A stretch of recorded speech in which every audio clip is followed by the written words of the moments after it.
Every engineering lead hits the same wall. The relentless demand to ship code faster crashes directly into the need to keep the system online. When velocity wins out over a deterministic testing strategy, the math is unforgiving. Technical debt compounds, and system regressions inevitably slide right into production. Shifting a team away from reactive bug hunting requires systems-level architecture, prioritizing structural integrity over the raw volume of test scripts. Imagine stripping everything down to a zero-state engineering environment. If you have to design a robust quality operation from absolute scratch, you do not start with code. You start with a foundational, interconnected framework. Isolated testing tasks will not scale. This architecture rests on 5 interdependent pillars: strategy, scope, team, tools, and metrics. Integrating these 5 elements is the exact mechanism that converts QA from a delivery bottleneck into a predictable, high-velocity quality engine. The absolute bedrock of this system is strategy. A testing operation has to begin with an explicit vision, but that vision is useless if it is not strictly aligned with the engineering resources you actually have available. To bridge the gap between that high-level goal and the hard reality of your team's capacity, you build a chronological roadmap. Once that roadmap is set, it dictates the immediate downstream dependency, defining the exact technical boundaries of validation. This brings us to scope, the direct output of your strategy. In continuous delivery pipelines, achieving 100% test coverage is an operational impossibility. This forces the imperative of omission. Deciding exactly what to skip is mathematically as critical as deciding what to test. Rigorous testing strategies make these omission boundaries explicit. Leaving specific code paths untested is a conscious decision, one that must be justified by calculated risk assessments rather than a simple lack of time. You establish those risk thresholds by riffing closely at historical fault data to see where your system actually breaks down in practice. Clearly defining what not to test provides the leverage you need to maintain continuous delivery velocity without sacrificing critical system stability. With the conceptual parameters locked in, the architecture moves to the physical human capital required to execute the plan. The defined technical boundaries directly dictate the specific engineering skill sets needed on the roster. This forms the team node, the next junction in the framework. Here, you conduct a strict skill gap analysis. You measure your current team's capabilities across required domains, like automation, performance, and security testing. The deficits identified in this matrix tell you exactly who you need to hire.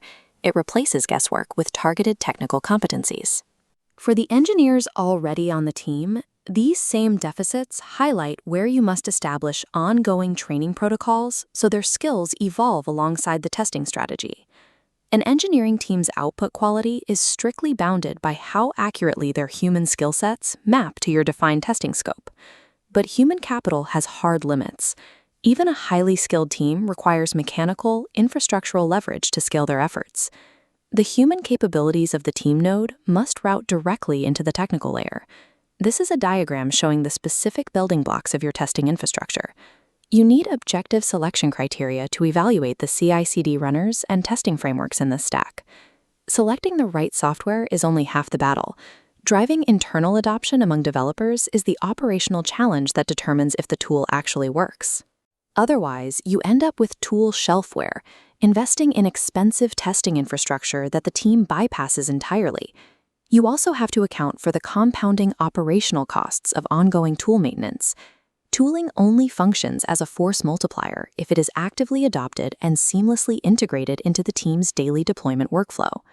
Tools generate massive amounts of raw, unformatted data. What a strategy actually needs is high-level, actionable telemetry.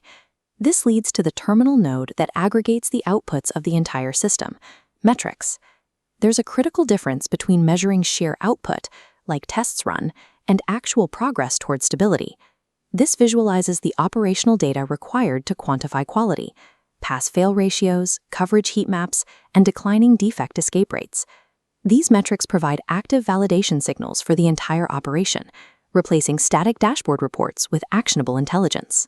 This telemetry must feed back into the system to validate the assumptions you made all the way back in the original strategy node. Without rigorous metrics, the preceding 4 pillars operate entirely in the dark. Telemetry makes it deterministic.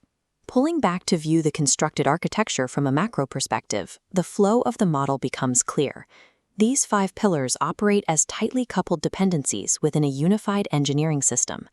Their integration ensures that every management decision translates into a measurable impact on code quality. Because they are linked, they create a cascading effect. An executive shift in scope automatically necessitates a shift in tools to cover the new technical boundaries. That subsequent change in tools requires updated team training, so engineers can actually operate the new infrastructure. And all of these systemic shifts ultimately manifest as data changes in the final metrics telemetry. A comprehensive testing strategy is never a static, finalized document sitting on a wiki page. It is an active, living framework that requires constant management and observation. Continuous calibration of this 5-pillar framework is the operational method required to scale testing resources in perfect harmony with your development velocity.